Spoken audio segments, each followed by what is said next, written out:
जय हिंद दोस्तों, मैं हूं मेजर गौरवारिया और आप देख रहे हैं आज की ताज़ा तरीन खबरें।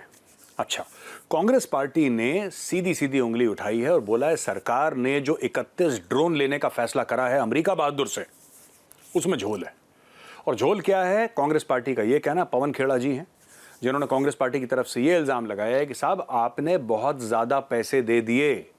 जो ड्रोन अमेरिका एक और देश को, यानी कि भारत के अलावा किसी और देश को जिस पैसे में दे रहा था, भारत ने उससे कहीं ज्यादा पैसे दे दिए हैं अमेरिका को। यह सीधा साधा लांछन लगाया है, इल्जाम लगाया है, एक्यूजेशन लगाया। अच्छा दोस्तों, दो तीन चीजें हैं। सबसे पहले तो मैं वाज़ेह तौर पे आपको बता दूं कि किसी ने अभी तक किसी को 1 रुपए भी नहीं दिया, तो यह कहना कि भारत ने 3 अरब डॉलर दे दी, यह सब गलत है। दूसरी चीज, ये जो हम लोग बात करते हैं ड्रोन की ना, ये ड्रोन भारत को क्यों चाहिए, वो एडमिरल आर हरी कुमार का स्टेटमेंट बाद में हम लोग चलाएंगे, बाद में मैं आपको बताऊंगा उसके बारे में। लेकिन पहले मैं ये बताना चाहता हूं कि ये 3 अरब वाला मामला आया कहां से, ये जानना बहुत जरूरी है। Where did this $3 billion come from? अच्छा, अमेरिका से जब बात चली और कई सालों से बात चल रही है लेने की, तो भारत ना 3 ड्रोन इंडियन नेवी लीज पे चला रहा है, यानी कि उसका पैसा देते हैं और उसको चलाते हैं, यानी खरीदा नहीं है, लीज पे लिया है। आप ये समझ लीजिए भाड़े पे लिया है, रेंट पे लिया है। आसान शब्दों में समझा दूं मैं आपको। अब भारत कह रहा है कि हाँ, हमने देख लिया इसको चला के, हमें बड़ा मजा आया, अब हमें चाहिए। और चाहिए कैसे? कुछ नेवी में जाएंगे, कुछ एयरफोर्स में जाएंगे, कुछ आर्मी में जाएंगे। और ये आर्म ड्रोन्स हैं, हेलफायर मिसाइल्स हैं, ऊपर रिकॉनेसेंस कर सकती हैं, ऊपर से देख सकती हैं फलाना। और जब इनको टारगेट टेकआउट करना है तो जमीन पर बैठे हुए आदमी ने लैपटॉप पे एक बटन दबाया, हेलफायर मिसाइल गई, घुसी और चीज बर्बाद। टारगेट मूविंग हो सकता है, यानी कि मोबाइल हो सकता है, इमोबाइल हो सकता है, बिल्डिंग हो सकती है, गाड़ी हो सकती है, कुछ भी हो सकता है। उसको 20, 30, 40, 50 हजार फुट हवा से ये उड़ा सकता है ड्रोन और वापस जा सकता है अपना मिशन करके। और कहते हैं कि 30, 35, 40 घंटे तक ऊपर ये बिल्कुल घूम सकता है, हवर कर सकता है। तो ये तो कुछ खासियतें हैं ड्रोन की। बहरहाल, ये जो $3 अरब का जो प्राइस टैग है ना दोस्तों, ये अमेरिका का प्राइस टैग है। अमेरिकन मीडिया में आ गया ये कि साहब ये 31 ड्रोन हैं, इनकी कीमत होगी 3 अरब। तो वहीं से कांग्रेस पार्टी ने 3 अरब उठाया और बोला कि साहब ये तो बहुत ज़्यादा पैसा दे दिया। मैं सबको बताना चाहता हूं, और माननीय जो कांग्रेस पार्टी के स्पोक्स पर्सन है पवन खेड़ा जी, मैं उनसे भी विनती करना चाहता हूं कि सर, किसी ने किसी को 1 रुपए भी नहीं दिया ना। भारत माना है कि हम इतना पैसा देंगे, है ना। ये तो अमेरिका की बात है और अमेरिका का पूरा हक है। अमेरिका 3 अरब डॉलर बोले, 30 अरब डॉलर बोले, 300 अरब डॉलर बोले, हम तो अमेरिका को नहीं रोक सकते।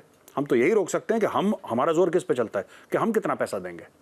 तो अभी वो जो नेगोशिएशन है, जो बहसबाजी है कि साहब हमें इसके साथ ये भी चाहिए, ये टेक्नोलॉजी चाहिए, थोड़ा बहुत इसका हिस्सा भारत में बनेगा, आप इतनी टेक्नोलॉजी भारत को देंगे, इतना इतना करके हम पैसा देंगे, 1 यूनिट का हम इतना देंगे, इतना नहीं देंगे, ये सब चीजें अभी लोग बैठ के डिसाइड करेंगे, राइट। ये भी बोल दिया कांग्रेस पार्टी ने कि साहब राफेल में भी दान ली हुई थी। तो राफेल वाला मामला मैं बार बार आपको बोलना नहीं चाहता, क्योंकि इतना मीडिया में मैंने खुद ही इतनी बार डिस्कस करा है कि ये मेरे लिए बोरिंग हो चुका है।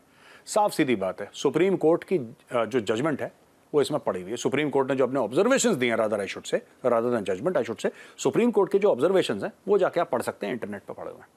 सुप्रीम कोर्ट ने पूरे कागज मंगाए जो कि एनवेलप में बंद करके सुप्रीम कोर्ट को दिए गए। अब एनवेलप में क्यों बंद करे गए? क्योंकि ये टॉप सीक्रेट डॉक्यूमेंट थे। तो सरकार ने बोला कि मीडिया को इसका कोई लेना देना नहीं है, बट सुप्रीम कोर्ट आपने मांगा है, हाजिर है आपकी खिदमत में, ये लीजिए पढ़ लीजिए। सुप्रीम कोर्ट ने पूरा रिव्यू करा, सुप्रीम कोर्ट ने बोला ठीक है यार, this okay, this all right. तो हमने राफेल खरीद लिया। राफेल के मामले में भी ज्यादा पैसे दे दिए, कम पैसे दे दिए, बात ये नहीं है। आज की तारीख में भारत को चाहिए 42 स्क्वाड्रन्स, 42 स्क्वाड्रन चाहिए, फाइटर स्क्वाड्रन भारत को। अगर भारत की जंग होती है पाकिस्तान या चीन के साथ, तो 42 स्क्वाड्रन चाहिए। और दोस्तों हमारे पास हैं कितनी? 30। और ये मामला आज का नहीं है, ये मामला कई दशकों से खराब हो रखा है। सबसे बड़ा सवाल ये पूछना चाहिए कि किसकी जिम्मेदारी है कि भारत के पास आज की तारीख में 12 स्क्वाड्रन्स कम हैं? किसकी जिम्मेदारी है?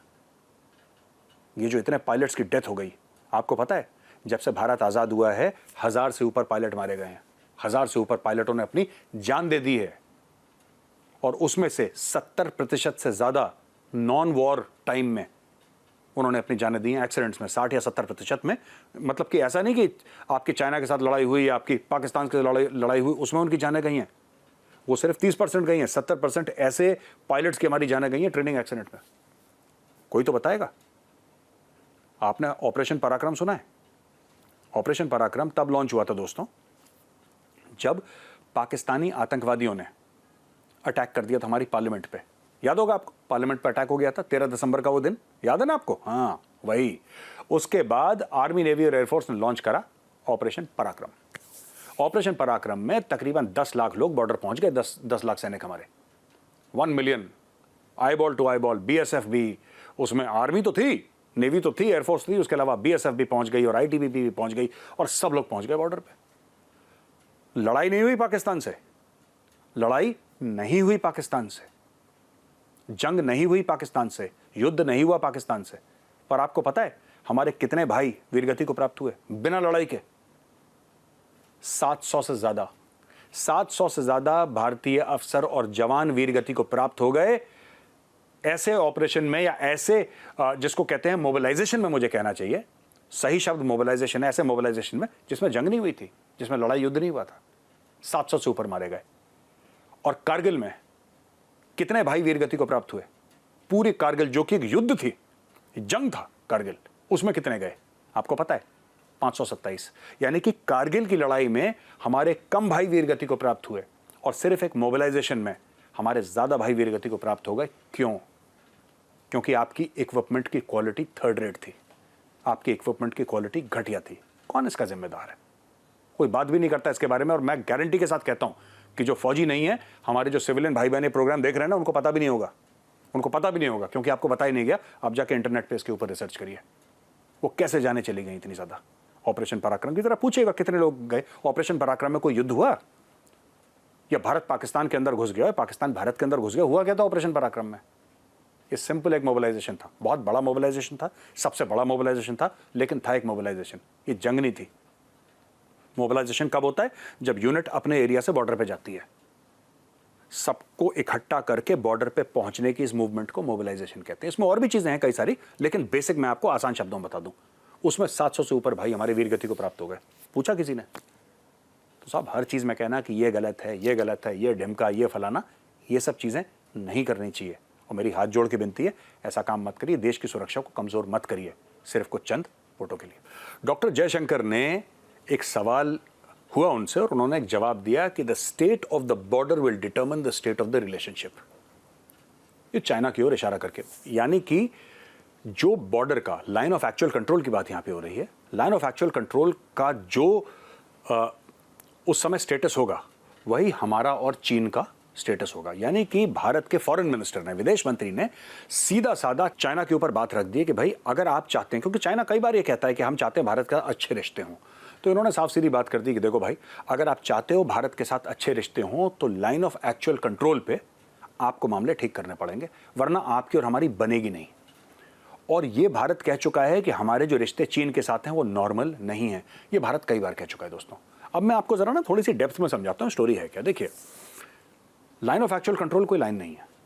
हम लोग कहते हैं लाइन ऑफ उसको एक्चुअल कंट्रोल, ठीक है। हम कहते हैं बॉर्डर ये है, चाइना कहता है बॉर्डर ये है। तो line of actual control perceptual है और ये तकरीबन 3500 3600 किलोमीटर लंबी है दोस्तों।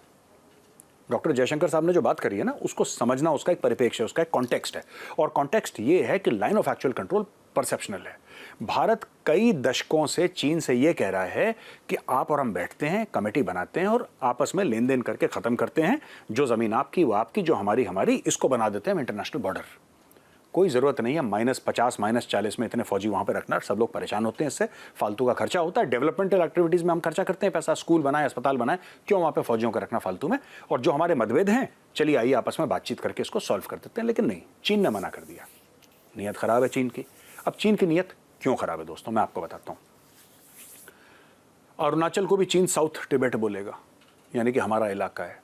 सिक्किम पे भी नज़र है उसकी नज़र लद्दाख पे भी है, उसकी नज़र कुछ एरियाज जो हिमाचल के हैं उस पर भी है, और उसकी नज़र उत्तराखंड के कुछ एरियाज हैं वहाँ पे भी है, क्योंकि इन पूरे एरियाज को वो साउथ ऑफ टिबेट मानता है। अब वो जो भी माने, चाइना की एक स्ट्रैटेजी है पाम एंड 5 फिंगर्स। ये जो हथेली है ना मेरी, और आप देख रहे हैं 5 उंगलियां, पाम एंड 5 फिंगर्स। ये पाम क्या है दोस्तों? ये जो हथेली है ये क्या है? ये है तिब्बत। ये हथेली है तिब्बत। पहला लद्दाख, दूसरा अरुणाचल प्रदेश, तीसरा उत्तराखंड, चौथा सिक्किम और 5वां Himachal Pradesh. Palm and 5 fingers की स्ट्रैटेजी है कि धीरे धीरे हम सारे इन एरियाज पे कब्जा कर लें। इसलिए चीन के साथ दोस्ती करना बड़ा मुश्किल है यार। चीन को ट्रस्ट करना, चीन पर भरोसा करना दोस्तों बहुत मुश्किल है। इसलिए चीन मानने को तैयार नहीं है। इसलिए बार बार भारत कहता है कि आओ बैठ के बात करते हैं, इंटरनेशनल बॉर्डर बनाते हैं। बार बार चीन ये कहता है कि नहीं, हम ये नहीं मानेंगे, क्योंकि चीन की नज़र कहीं और है। चीन की नज़र हमारी ज़मीन पे दोस्तों। और यही बात जो डॉक्टर जयशंकर साहब हैं उन्होंने बोली कि the state of the border will determine the state of the relationship. आप हमसे चाहते हैं ना बढ़िया रिश्ते रखना, तो आप ये सब जो ड्रामा कर रहे हैं आप लाइन ऑफ एक्चुअल कंट्रोल पे, ये सब ड्रामा बंद करिए आप। उसके बिना ठीक मामला नहीं हो सकता है। तो दोस्तों यहाँ पे मेरा वीडियो खत्म होता है, और वीडियो अगर पसंद आए ना तो एक बार लाइक का बटन ज़रूर दबा दीजिएगा। जय हिंद।